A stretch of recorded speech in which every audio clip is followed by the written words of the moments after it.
నీకేం కాలేదు కదా? ఆడపిల్లలు ఎర్లీగా లెగుస్తారు. ఈ టైం దాకా పడుకొని లేవగానే బాగున్నారా బతుకున్నారా అనరు. ఇదే గనక మీ అత్తవారింటికి వెళ్ళి ఇలా నిద్రపోయావనుకో ఒప్పుకోరమ్మా అత్తగారు. అదేం లేదు నాన్న, ఏదో పీడకల. అమ్మా, డైనమిక్ జడ్జికి ఒక పీడకల డిస్టర్బ్ చేస్తుందా? ఏమిటమ్మా పీడకల? అది పర్లేదు చెప్పమ్మా. చెప్పకూడదు అమ్మా, కలలు చెప్పుకుంటే కీడిపోద్దంట. చెప్పు తల్లి. అది అమ్మ కూరలు బాలేదని మీరు డివోర్స్ కి అప్లై చేశారంట. ఆ కేసు నా దగ్గరకు వచ్చిందంట. అమ్మా, అది పీడకల కాదమ్మా, 30 ఏళ్లుగా ఎదురు చూస్తున్న బంగారు కళ. ఊరుకోండి, మీరు నన్ను ఎక్కడ వంట చేయనిచ్చారు? లక్ష్మి పుట్టినప్పటి నుంచి నా ముద్దుల కూతురికి నా చేత్తో వండి పెడితేనే తృప్తి అని వండి పెట్టారు. ఆ వంకతో వంట చేయటమే మానేసిందమ్మా. దీనికి కూడా నేనే వండి పెడుతున్నాను. సర్లేండి, ఇవాళ శుక్రవారం కదా, నేను గుడికి వెళ్ళొస్తాను. అమ్మా, ఏ దేవుణ్ణి హింసిస్తున్నావు? కనకదుర్గమ్మ గుడికి వెళ్ళొస్తాను. ఆ దేవతను దేవుడే కాపాడాలి. మిమ్మల్ని పోయిరా నాన్న, నాకు టైం అంటే ప్రాణం కాబట్టి నువ్వు టైంకి లెగవలసిందే. That's all. అబ్బా నాన్న, మళ్ళీ మొదలెట్టారా సుప్రభాతం? నాకు లేట్ అవుతుంది, నేను రెడీ అవ్వాలి.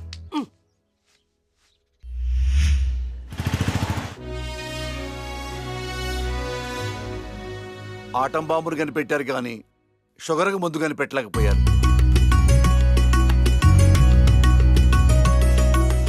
బంగారం, నీతో 2 నిమిషాలు మాట్లాడాలి.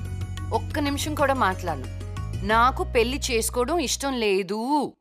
ఎప్పుడు చూడు పెళ్లి చేసుకోవడం ఇష్టం లేదు అనకు. నీ ఫ్రెండ్స్ అందరూ పెళ్లిళ్ళు చేసుకుని 2-3 పిల్లల్ని కూడా కనేశారు. మా ఫ్రెండ్స్ పిల్లల్ని కంటున్నారు, పక్కింటోళ్ళు పచ్చళ్ళు పెడుతున్నారు. ఈ డైలాగులు మానే ముందు ఏం చెప్పమంటావే? పెళ్లి చూపులకు వచ్చిన కుర్రాళ్ళందరూ నువ్వు జడ్జి అని తెలిసి పారిపోతున్నారు. పోతే పోనీ, నా కూతుర్ని పెళ్లి చేసుకోవటం అంటే నీతి నిజాయితీతో కాపురం చేయటమే. ఆ క్వాలిటీస్ వాళ్ళలో లేవు, ఒక్క రాహుల్లో ఉన్నాయి. రాహులా? ఎవరు నాన్న? నీకు చెప్పాను కదమ్మా, ఎన్ఆర్ఐ కుర్రాడు. కుర్రాడు చాలా బాగుంటాడమ్మా, నీకు తగ్గ జోడి. నీ క్యారెక్టర్ నచ్చి నిన్ను ఇష్టపడుతున్నాడంటే అతడంత మంచివాడు నీకు అర్థమయ్యే ఉంటుంది. ఒక్కసారి మాట్లాడమ్మా. సరే నాన్న, మీరు చెప్తున్నారు కాబట్టి సాయంత్రం రమ్మని చెప్పండి, జడ్జ్మెంట్ ఇచ్చేస్తాను. అమ్మా, జడ్జిమెంట్ నాకు ఫేవర్ గా అయ్యమ్మా. జడ్జ్మెంట్ ఫేవర్ గా కాదు, న్యాయంగా ఉంటుంది. నేను బయలుదేరుతున్నా. థ్యాంక్ యూ తల్లి, నా కూతురు అనిపించావు. అమ్మా, నీకు పెళ్లి చూపులు లాంటి ఫార్మాలిటీస్ అస్సలు ఇష్టం ఉండవని ఆ కుర్రాన్ని శివాలయంకి రమ్మని చెప్పానమ్మా. ఒక్కసారి అక్కడికి వెళ్ళి మాట్లాడమ్మా. ఫస్ట్ టైం కలుస్తున్నారు కదా, గుళ్ళో అయితే మంచి జరుగుతుందని. ఓహో, ఇద్దరు ముందే ప్లాన్ చేసి లాస్ట్ గా నాకు చెప్తున్నారన్నమాట. అంతా కాదమ్మా, కొంచెం ప్లాన్ చేశాం. నాకు కోర్ట్ టైం అవుతుంది, వెళ్ళొస్తాను. సంతోషం తల్లి.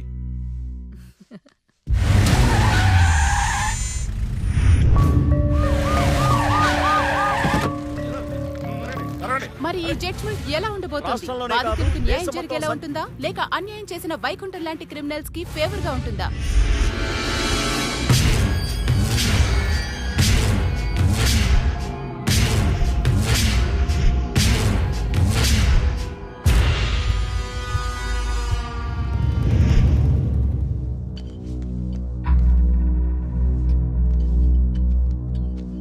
Continue. Your Honor. Please remove your sunglasses. This is my court and my order. My order. My order.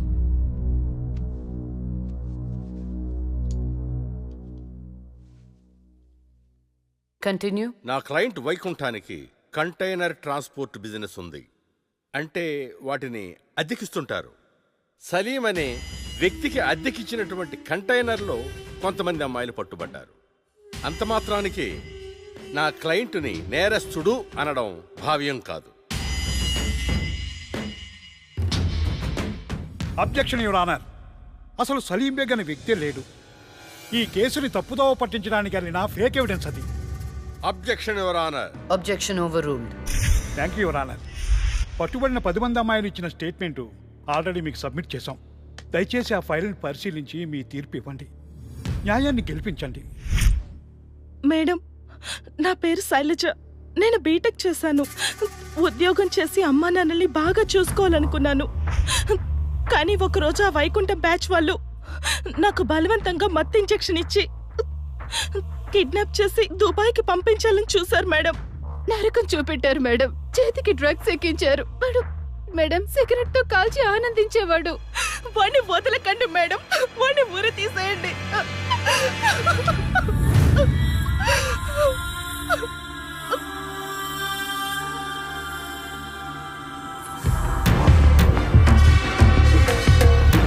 సాక్ష్యాధారాలన్నీ పరిశీలించిన మీదట వైకుంఠం అనబడే ఈ ముద్దాయికి ఐపీసీ 302 సెక్షన్ ప్రకారం 7 సంవత్సరాల కఠిన కారాగార శిక్ష విధించడమైనది.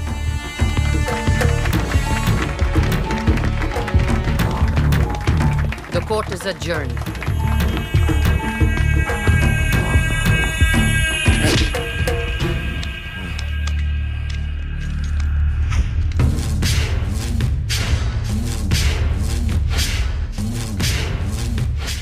ఆగో,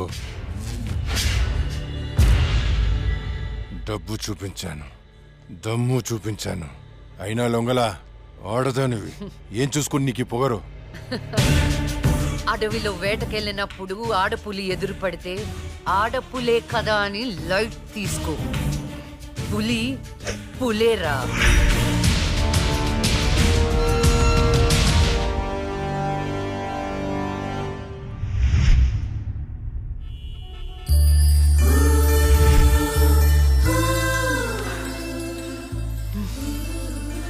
అయ్యో దేవుడు దేవుడు దేవుడు, నువ్వే కాపాడ దేవుడు దేవుడు దేవుడు. ఎక్కడా? అయ్యో. హాయ్ అండి, this is Rahul. It's me Rahul. Hi. Can you SIT somewhere and talk? Please come.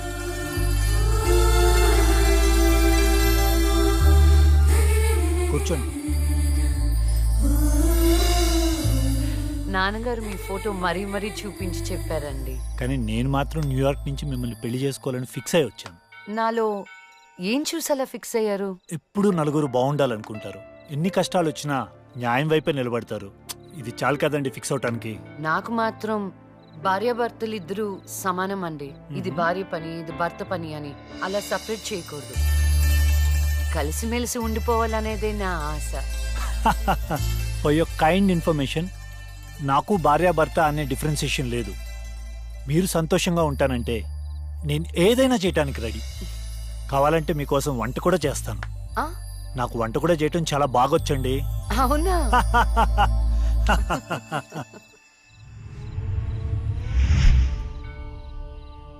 So నా కోసం ఏమైనా చేస్తారు కదా?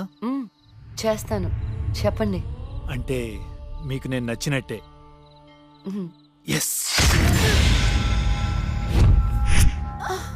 చాలా బాగా నచ్చావు. ఎంత అంటే పైకి పంపించే అంత.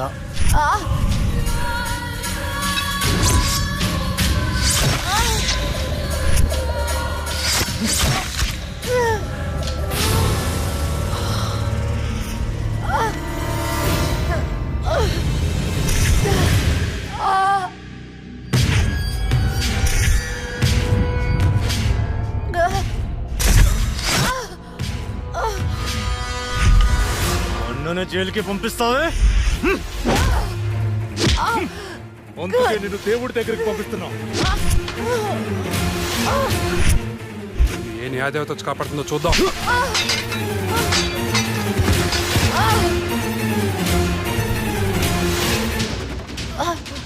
ఫస్ట్ టైం నీ విషయంలో నా జడ్జ్మెంట్ తప్పైంది. తప్పు చేస్తున్నారా? మీకు మరణ శిక్ష తప్పదు.